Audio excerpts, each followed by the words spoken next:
Assalamu alaikum wa rahmatullahi wa barakatuh.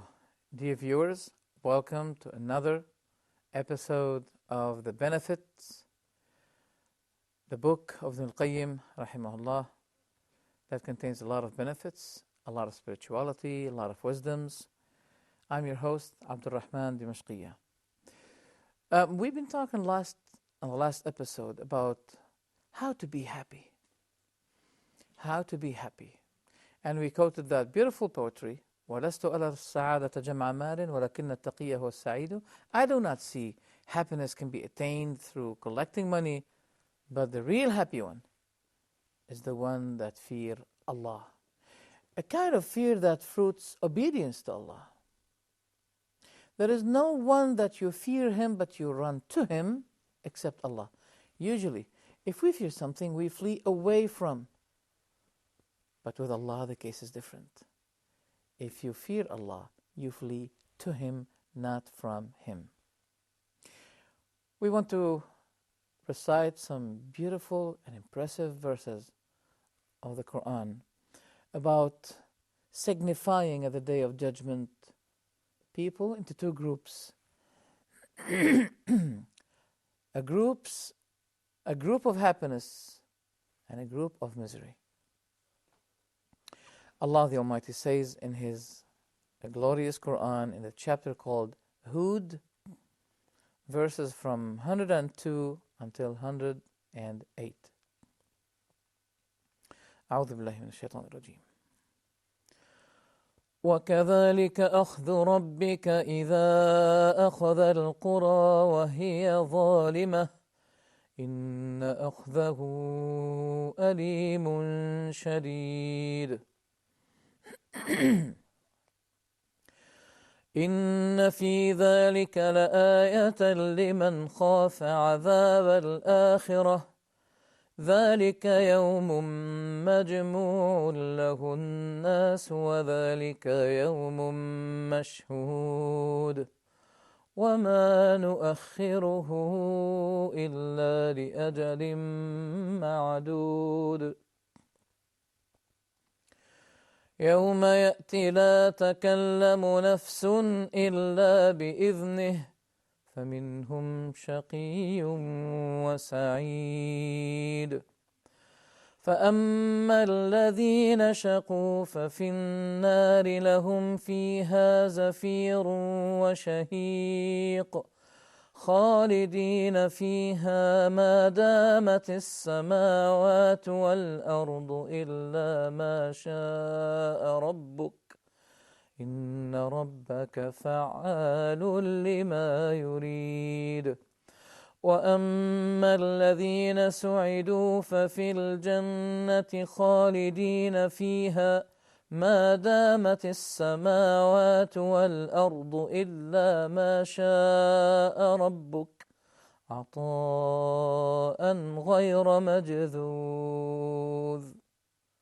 Beautiful, impressive verses. The translation is, and thus is the Caesar of your Lord when he seizes the cities while they are committing wrong. Indeed, his Caesar is painful and severe. Indeed, in that is a sign for those who fear the punishment of the hereafter. That is the day for which the people will be collected. And that is a day which will be witnessed.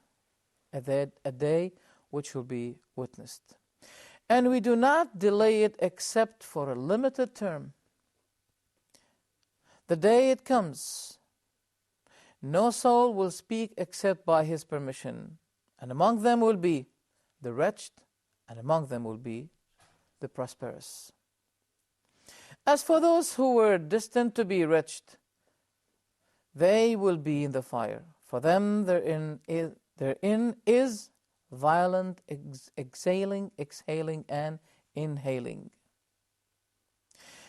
They'll be abiding therein as long as the heavens and the earth endure, except what your Lord should will, for indeed your Lord is a doer, effector of what He intends. And as for those who were destined to be prosperous, they will be in paradise, abiding therein as long as the heavens and the earth endure, except what your Lord should will. A bestowal, uninterrupted. That means endless happiness, endless success.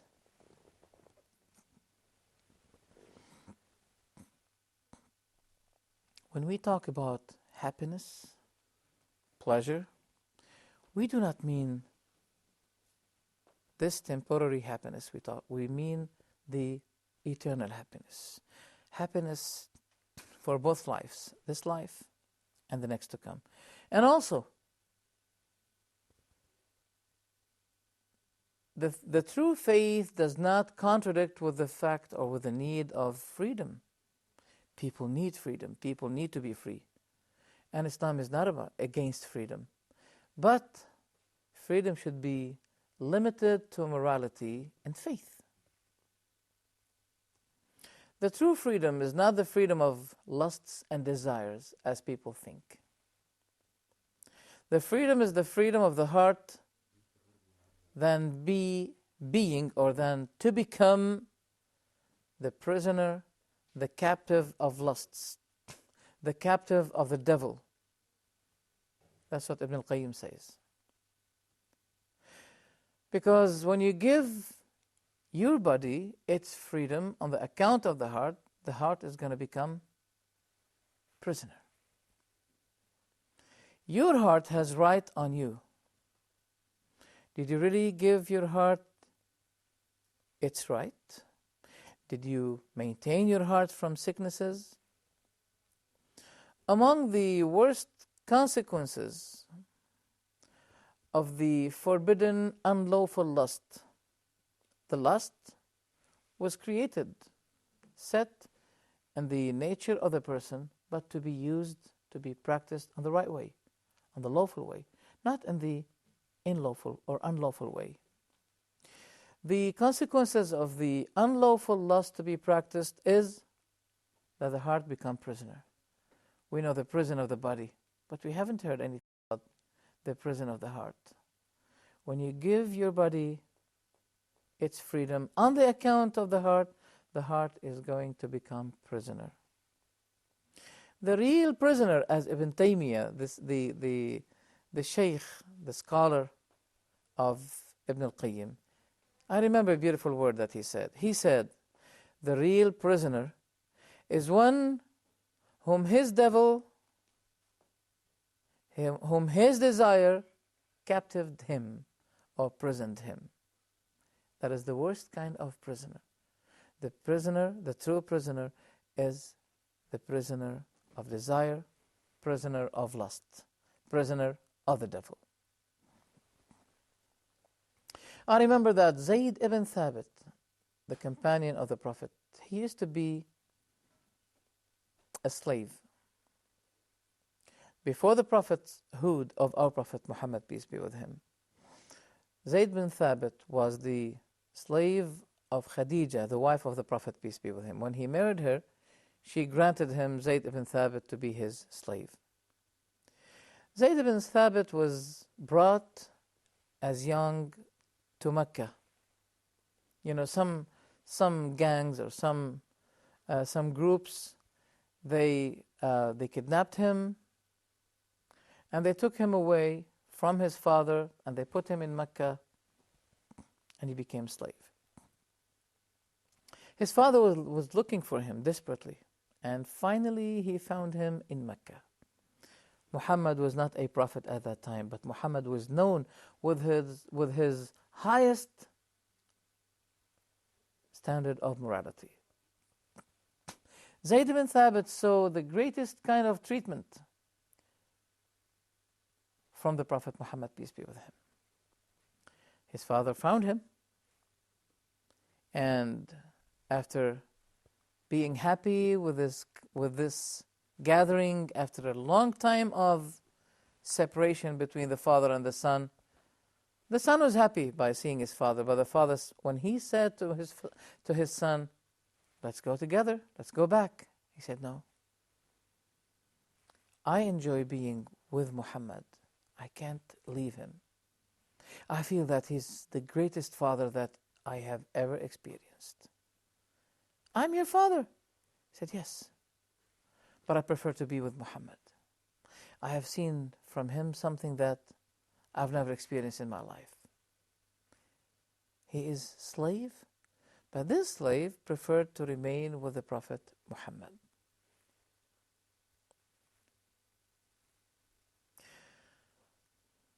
Happiness that will be consequated with depriving.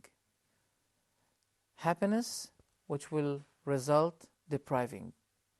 By that, unlawful happiness, many people who are after these kinds of unlawful happiness, they don't know that they are striving not to seek happiness for their souls, but they are striving in order to deprive their souls from the real and the eternal happiness. The utmost happiness is a prostration that you give to Allah. The utmost happiness is a prostration before Allah the Almighty. The utmost happiness is still to celebrate the remembrance of Allah. Tasbihah, saying Subhanallah. Allah is the exalted. Tahleelah, saying Allahu Akbar. Alhamdulillah, Allah is the praised. The utmost happiness is the happiness of the heart that result tears shed from the eye for the sake of Allah. The utmost happiness is to fear Allah and to make your best preparation to attain supplies for the day where people are in great need of those supplies. The utmost happiness is to attain Allah's love and Allah's pleasure. This is the utmost happiness. We know many people that we think that they are happy in their life. Suddenly we discover that they're not happy in their life. The money does not bring happiness. There are many people who are drowned with money. Celebrities, famous people, people with great reputation. We think that they're happy, but they're not happy. That really causes us to review, to have another look, a new view of the need of humankind. What is the real need of humankind? The body needs nourishment, but the heart needs another type of nourishment. It's a spiritual nourishment in which if we do not support the heart with, the heart is going to be sick. It's even going to be dead. It's still working physically. It's still beating physically. But it will be dead while it is beating at the same time. Let us continue this important topic about happiness and how to be achieved on the next episode of our program, The Benefits, the great book of Ibn Al-Qayem rahimahullah, the book that is full of spirituality. Be with us on the next episode. May Allah reward you and bless you. Assalamu alaikum wa rahmatullahi wa barakatuh.